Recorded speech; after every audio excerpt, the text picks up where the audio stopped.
Welcome back to The Other 51, the podcast where we bring your favorite writers on and get them to tell you how they do the thing that they do. I am Brian Moritz. Thank you for joining me wherever you listen to your podcast. Very excited. This is our 200th episode, and I'm very excited to have one of my favorite writers, favorite people to talk about writing with, back on the show to talk about his new book, American Kings, a biography of the quarterback, and from ESPN, Seth Wickersham. Welcome back. Man, number 200. Yeah. I'm just happy that there's still 200 writers out there. Tell me about it, right? No, very, very excited to have you on. Milestone show or not, just stoked to talk writing with you as always, and stoked to talk about the new book that's coming out in a few weeks. It's out September 9th.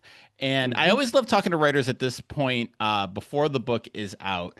You know, what's this time like for you? I know you're doing interviews and getting press and stuff like this, but you know, a project you've been working on for so long and kind of dedicated so much of your time to, and now it's almost out. So what's this kind of time period like for you? I know you've done this before with your Patriots book, but what's this time of the process like for you? So with my Patriots book, you know, it's fun and there's a lot of anxiety. So like I would say with my Patriots book, it was so different than this one because it was like embargoed, basically. You know, I mean, the Patriots are such a hot, you know, entity. And, you know, I'd done so many stories on them that I had, you know, some notoriety writing about them, that when I did something, it kind of brought its own kind of, you know, maybe mini news cycle to it. So my Patriots book, we barely printed any galleys. The people who got them were very it was very select, and you know, by a sheer luck, the book was scheduled to come out just after the Patriots played the Bucks on the Sunday Night Football game where Tom Brady returned to Foxborough. So I mean, I had everything going for me, and so we released some news from the book. I want to say the week of the game, which was about 10 days before the book came out, if I remember right, around that time. And, you know, it took off, and, you know, it was a wild rocket-like ride. This is a little bit different because it's less of an investigative book, although there's a lot of newsy and I think really interesting repertorial elements to it and challenges. But it's not the same type of book. And so with this one, you know, we wanted more people to have it. You know, so like I think they printed 2,500 galleys, which is a lot more than they printed for my Patriots book. I think there was fewer than 100 for my Patriots book. Wow. So yeah. So and I want to say fewer than 20 media members got him, if I remember right. But like so this has been a really different thing in the sense that it's been like a little bit more of like a slow roll, where I'm talking about the book, and you know, some news about Caleb Williams came out in May, I think. And, you know, I think it was good to get that out of the way because it let me talk about the book in a way that, you know, address that, but also then let me talk about some of the bigger things that are going on in it as the summer went on. So, you know, it's cool that people want to talk about something you've done, but just, you know, that's what you want. So it's cool. And it's also, there's a little bit of anxiety as publishing day comes here and you're wondering, like, you know, how is it going to do?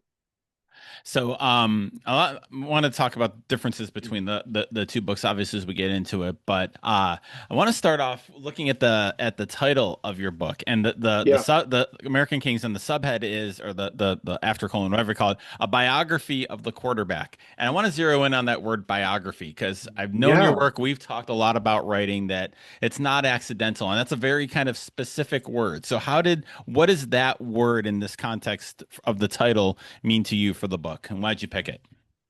I mean, this is the weirdest thing, but like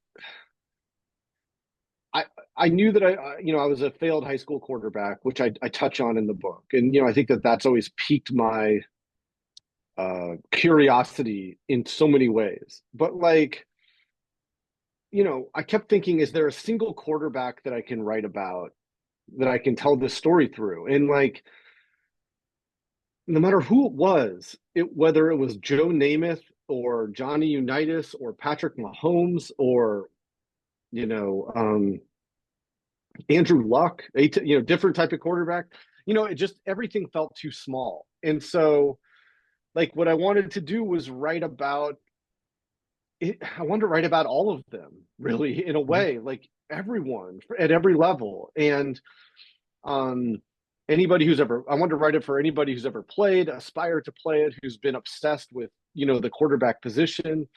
And, so how do you do that? How do you write about, there's 16,000 high school quarterbacks starting just this year in America. Like, how do you write about every one of them? I mean, obviously you can't do that, but like what I tried to do both through, there's all kinds of different types of reporting, right? There's historical reporting where, someone like Johnny Unitas, who's obviously not with us, how do you write about him? There's sit down interview reporting with like John Elway, I mean, or Warren Moon or whatever. And then there's immersive reporting in the book, with this kid, Colin Hurley, who's at LSU, who, um, in the final parts of the book ends up in the ICU because he had run his Charger into a tree on the edge of the LSU campus. And like for a minute there, it didn't look like he was going to make it. It was there, at least there were questions. And so fortunately he made it and he's back on the team, but he was a kid who wanted to be the youngest to do everything.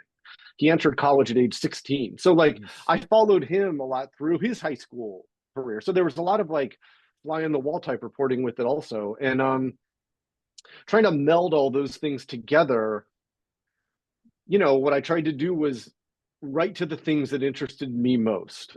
And, if it didn't interest me, I cut it, or at least I held on to it for a while and then eventually cut it. But I did a podcast with Alex Smith, who I spend a couple pages on in the book. And he interested me in a very particular way about injuries and how you deal with injuries when everyone's looking at you to tough them out. And he had read it and he said there were so many things in this book that I felt like I was reading my own story, but it wasn't his story. And so that was really like a great piece of feedback to get, because it showed that like what I was trying to do when I'm trying to write about this unique American experience, from first time you pick up a ball to retired Hall of Famer to death in some cases. I mean, I'm in the room when, I put the reader in the room when Y.A. Tittle passes on, and, when Johnny Unitas dies. And I hope that in the process of trying to write about that, I deliver that billing of a biography of the quarterback. You talking about, if it interested you, you kept it. And I feel like that is I love your take on this, because I think it's such an interesting and useful metric that we use as writers. And that, I don't know if, especially young writers, that's something you have to learn. It's something I teach my students a lot, is that if it's interesting to you and you think it's cool, there's a good chance I'm going to think it's interesting as your professor, as your editor, as your reader, and kind of, getting them away from this idea of what should be in a story or what should be in a book. And this instead, no, this is the thing that this is the cool thing that you tell your friends about after you do that. So where were some of those things in this book that interested you, that maybe you wouldn't have kept normally or like thought about, but you're like, no, this is something that's really cool that I'm interested in having in there, that I'm going to keep in there? Um, yeah, like I have my main characters, my kind of anchors who you're invested in. But because the blessing with writing about quarterbacks is there's a ton of big names, right? And that's a curse. Because some people say, like, oh, how come, how much did you write about Aaron Rodgers? Well, not much, and part of it's because Ian O'Connor wrote a great Aaron Rodgers book. Part of it's because Aaron Rodgers carries a lot of baggage and, you have to do a lot of explaining. But like, you know, the good thing is there's a lot of big names who are quarterbacks. And so I tried to take stuff that I had from some of the big names who weren't main characters to tell a bigger truth. And so examples of that. Aaron Rodgers is an example of that. Actually, there's this quarterback camp named Elite 11, and it's one of those, main things you got to, rites of passage on the quarterback high school circuit. Well, Aaron Rodgers never made Elite 11, and yet he's been like a counselor there. And so that was interesting because, he knows that the difference, what made him Aaron Rodgers is not something that gets tested at Elite 11.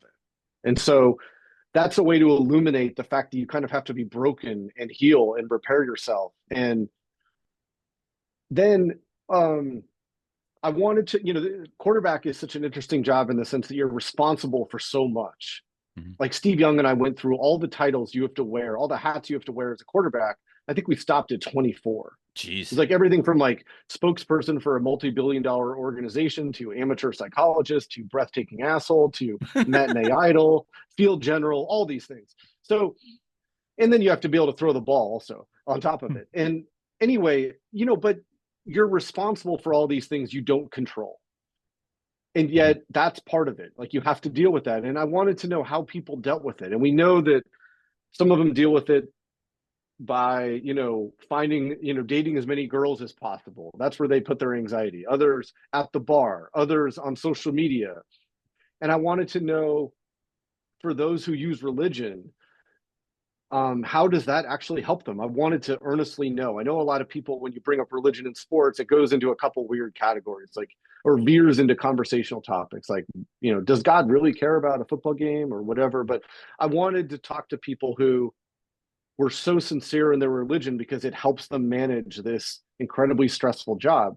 Kirk Cousins was great about it. Patrick Mahomes, I mean, he's a evangelical Christian. Few people realize that, but it's true. And then, so that's a way to address those guys. And then, you become a starter, you become an NFL quarterback, and you sign for all these tens of millions, and you think that like you're done with school forever, and yet it's almost more school and studying than you were doing in college. And so I wanted to write about that. And so I had witnessed some stuff with Matthew Stafford where he was trying to memorize a playbook that I was able to use. So it's like things like that along the way that,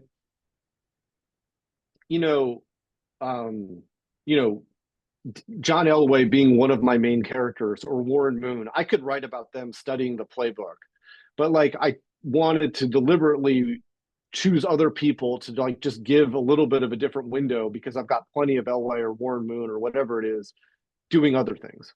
And you bringing up the main characters and anchors is something it frames a question I was going to ask. It was with your Patriots book, you had a kind of like a defined scope of the book, right? You had the time of the dynasty, like an X amount of time. And with quarterback, I mean, there've been quarterbacks since there's been football. So there's a wide range on it. So how did you kind of land on having these main character anchors? A, in specific, how did you pick them? But B, how did you kind of land on that as kind of almost like a framing, like tentpole device to build the book around? Well, so here's what I do. So I introduce my main characters, and some of them are current players. Arch Manning is a way to like tell the entire Manning story, or Colin Hurley, like the high school kid, Caleb Williams, whatever, John Elway, whatever it might be. And then I knew, even though it wasn't a history of the quarterback, I needed to understand how it went from went from being this kind of job that was invented to hand the ball off. It was an efficiency, it was quarterback, 2 words to quarterback, where it had all this symbolism to it. So I have a big chunk of the book where I write about the history of not of the forward pass, but the history of quarterback. And, it's fascinating because really, like, from almost the moment that quarterback came to be and that the forward pass was legalized, it occupied a strange space. And, fortunately, one of the big events for quarterback happened in 1906, not far from where I live, down at Yale. And so I went to that field, and I found the first quarterback that I'm pretty sure was the first one who a politician said, I'd rather be this quarterback then be governor, and it Hmm. happened in 1921. And then, I needed to pick the stories that interested me and that were culturally important. So, Bob Waterfield. Bob Waterfield played quarterback for the Rams in the 1940s. Um, he was married to Jane Russell, who was the country's biggest pinup star in the 40s, and they were like the first power couple in America. I Hmm. mean, he was MVP, Rookie of the Year, and NFL champion as a rookie. Jeez. Like that's a triple crown that like I don't think anybody's ever matched. And he was in the first group of quarterbacks to make it into the Hall of Fame. And he was handsome. And so he was like the first guy who culturally told you like he told America that like they can get the girl, Hmm. that this can be yours. And then obviously Johnny Unitas, he was a huge symbolic and uh, archetype of quarterbacks. And then obviously Joe Namath, um, different than Unitas in so many ways. He was the first one to offer quarterback as a kind of lifestyle, Hmm. and yet they were very similar in some ways, which I write about in the book too. So for how I picked main characters, I had to pick characters that either were so important that I couldn't ignore them or were personally fascinating and interesting to me. Hmm. So, and you touched on this a little bit, but the different reporting that you used on it, historical, you've got the Yeah. reporting that you do, that you've done at ESPN. Is there a type of reporting that you did for this that you haven't done a lot that kind of stretched you in a little bit? And I'm curious how you kind of worked with that. Yeah, I mean, I don't write about dead people that often. I don't really, and like, I mean, Bill Walsh, I wrote a story about his coaching book as a way to kind of write about him as a tortured genius in 2013. He was no longer, he had died. Actually, today, he died 18 years ago today. Um, but most of the people I write about are alive. And, writing about people who are no longer with us was a fascinating challenge. I went to the Pro Football Hall of Fame for a couple of days and went through their archives. I visited the Unitas family in Baltimore and in where his one of his daughters lives in South Carolina. So I went down there. Um, you know, I think that like that, Bob Waterfield, his youngest son lives in Montana, and you drive, through essentially the Bitterroot Valley in western Montana, and up a hill that's the base of a mountain, and you come to this ranch style house that is totally unremarkable, and then you enter, and it's like around the corner inside the house is a shrine to almost like everything that's happened to American entertainment since the 1940s. And he's got so many pieces of memorabilia of his mom and his dad and what they meant. um and their relationship was fascinating, and I write about that to the end, through the adultery, through the divorce, and the love that endured despite it all. And so that part of it I think was really enjoyable, um to you know see where these repertorial strands end up taking me. Hmm. Is there? I feel like you probably will get this question and have gotten this question a lot, but one of those strands that surprised you is the easy question, but when you're writing a book like this or reporting, you kind of have like kind of a guardrail of where the story is going to go or what stories you're looking for. What was one that kind of really caught you off guard and like, ooh, I gotta follow this. Not almost like a rabbit hole, like Yeah. ooh, this is something I didn't expect. Let's see where this goes. um I wasn't expecting to write a whole thing about Caleb Williams, but I met with him, and he was at USC at the time, and I met with his dad and his kind of support system, and the people who had coached him. And um so Caleb had just won the Heisman. He was at his last year at USC, and I met with his dad, and the conversation was just so NFL centric, and um what franchises were like. Was there a way for him to have any agency over his future employer. So many quarterbacks never get a chance to be great because they go to a bad team and that's that, you know? His Carl Williams was wanted to do anything in his power to keep that from happening to his son. And he was aware, as we all are, of the Bears' horrible history when it comes to developing quarterbacks, really since Sid Luckman. And, you know, he said, Chicago is where quarterbacks go to die. And, you know, that was a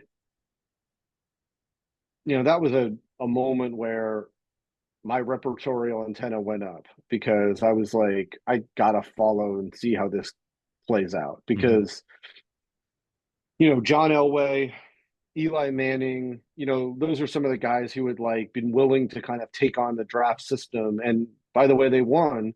And I wanted to see how the Williamses chose to handle it. So kind of a two-part question here. What's one lesson about reporting book writing, however, that you learned from the Patriots book that kind of clicked into place in this book? And then second part, what's something you learned in this book that you think might be informing your reporting or writing going forward? Um, yeah, this one's a lot messier. So the Patriots book was interesting because I didn't think I was going to have to write it when I wrote it because when I signed the contract, it was December of 2019. And, um, you know, even though it looked like Tom Brady might leave the Patriots, I just had a hard time. I just thought Robert Kraft would figure out a way to step in. So the book was due in like 3 years or something, if I remember right. But it had these triggers in the contract that if any of these events happened, it was due a year after that event happened. Oh So wow. it was Brady or Belichick retire or Brady leave. Um, so anyway, I'm reporting and writing on that book. 2019 becomes 2020, and um, I was in New York doing an interview for it, and the world was starting to feel eerie because all of a sudden you could not get toilet paper, paper towels, masks, sanitizer. The apocalypse was coming. Sure enough, the world shuts down, and then a week later, Brady announces that he's leaving the Patriots, and I was on the clock. And So you went from having 3 years potentially to write this book to a year. to a year, and the editor, who's a great editor, his name's Dan Gerstle, he wanted it in chunks. So he didn't want like one manuscript. He wanted me to send it as I was going. So I was like, what? I've never done a book before. I'm like, how do I do this? And all of these things that I was planning on, going to locker rooms, visiting teams, going to games, all this stuff is not at my disposal anymore because we're dealing with a once in a century um, pandemic. And so I started just writing. And, you know, fortunately with the Patriots, I knew Tom Brady. I'd interviewed him a bunch of times, Belichick, and I had all those notes. So I had boxes of material that I could draw upon over the course of their um, dominance. And so I wrote that kind of sequentially. I hadn't planned on it being a straight chronological book, but it essentially begins with the beginning of the dynasty and ends with Tom Brady winning a Super Bowl with the Bucs and kind of winning the narrative forever, right? And then with a lot of twists and turns in between. So with this book, it was so different because my first book was essentially about Tom Brady and Bill Belichick with a little bit of Kraft being a supporting actor. This one, I had a lot of characters. And, you know, the quarterback was the main character. So I wrote an entire draft of a book in about 6 months that was a disaster. Oh, really? And there's two people who I let read it. Wright Thompson, you know, my best buddy, and Wright, we met in Boston. He was there for some reason, and we met, and he was like, you know, there's too much going on. And there was. And I, you know, I had included everything I could think of. I just couldn't let anything go. Every story arc, every idea about the narrative, like it was all in there. And so I had to like take a deep breath and start over. But I needed to find an organizational structure that allowed for me to do it. And with Wright and my ESPN editor, one of them, this guy Eric Neal, brilliant guy. He kind of helped me and we came up with a 5-part structure about how it could work. Okay. And it was thematically based, even though there was a lot of chronological storytelling in it.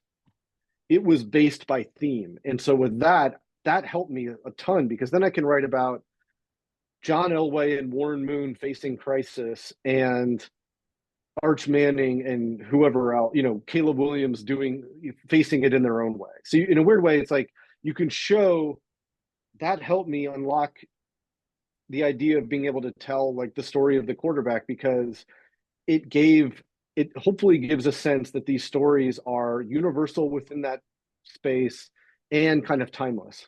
And then also, the classic writing teaching advice, right? Break a larger story into smaller parts, into sections. And so, it's not that, each section of the book is its own feature story, but you can almost approach it like writing this block about facing a crisis, something like that. Okay, this is that part of the story, and kind of, yeah, Yeah. helps you as a writer.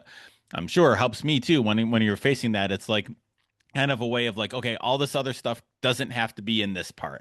It will still be there, but for this part is this thing. And it's such a helpful focusing tool I found.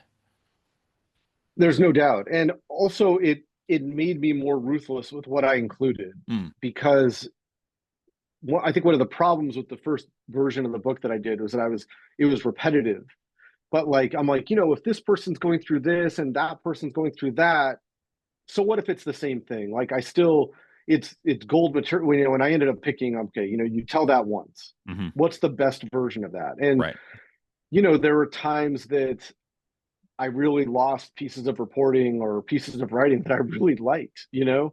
But you know, one of my dear friends, Tom Juneau, his first book is coming out in March, and so Wright and Tom and I were all kind of going through the book writing. Wright wrote The Barn. It Mhm. came out a year ago. We were all at various stages of this, shit show together, and we really bonded over things. But one of the things that Tom's editor told him was that the reader doesn't know what you didn't include, Ah, I like that. and that was a really helpful thing for me, and maybe for Tom too. But like, it helped me because I was like, he's right, and like, the reader doesn't know that, oh my God, I have this great thing from Joe Burrow that shows the dark side that mentally quarterbacks go to get ready for games. But I also have it from Tom Brady, and maybe Brady's is a little better. And so that's what I'm going with.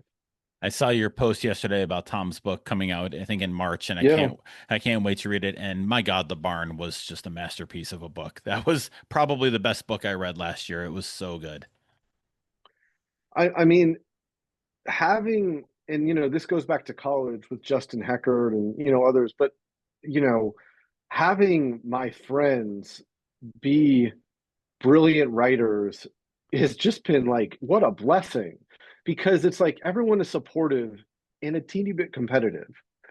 Yeah. And so the little bit of competitiveness keeps people going, because the bar keeps getting raised. And Tom can come out with a ESPN story, or I can come out with one, or Wright can, or whatever, and we're all happy for each other, and we want to like, it kind of gives you a little bit of an extra incentive, drive, anxiety, crisis of confidence, whatever it might be, to work a little harder on your next story to try to you know have it feel like it should be part of.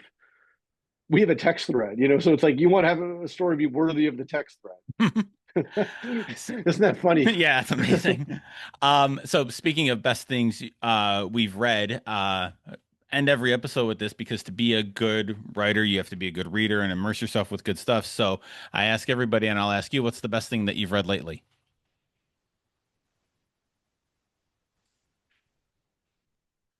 The best thing that I have read lately, um,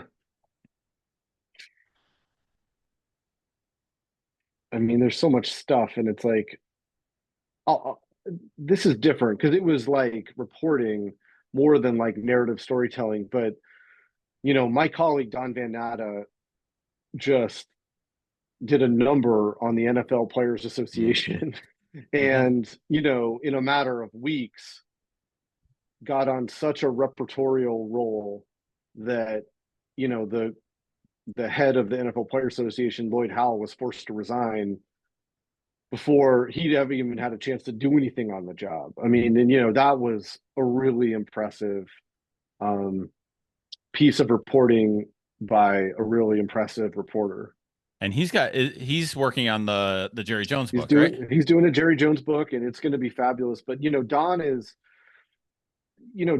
Tom Junot are both, and Tim Kewen. There's some of my friends who their drive to do excellent work doesn't wane, and they put in the hours. And I've worked on a lot of stories with Don. I see how hard he works firsthand, and I hopefully bring that same work ethic to the same stories. But I've seen it, and I've worked on stories with Tom, and I've also just been a friend. I mean, I've seen how hard that guy works on things. The story Untold that he did with Paulo Levine, a couple of years ago, I mean, that was just a phenomenal story.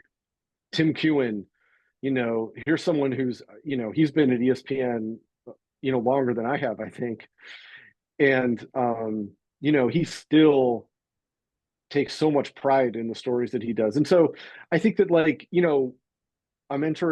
I'm midway through my third decade doing this. I've been at ESPN 25 years since I graduated from college. And, it's really cool to have colleagues and friends like that. And I could go on. Paulo Levine obviously is a phenomenal reporter and downright scary journalism force. But I mean, I can't even imagine how fearful the people must be when they find out that she's doing a FOIA request for you. But that part of it, I think, is really cool, and it kind of keeps you going and it keeps you inspired. But the job that Don Van Natta and Kalen Kaler, he worked on a lot of the stories with Kalen Kaler, who we hired a year ago. That was really impressive. So we'll have a link to that in the show notes, and we'll have a link to buy your new book. We'll have it for all the sites. It's out September 9th. Seth, this was great, and looking forward to doing it again sometime. Appreciate your time. Thanks, man. But does that mean I have to do another book? I mean, if I'm alive, we'll see. Well, the next story that's text read worthy, we'll have you on and talk about. Thanks, man.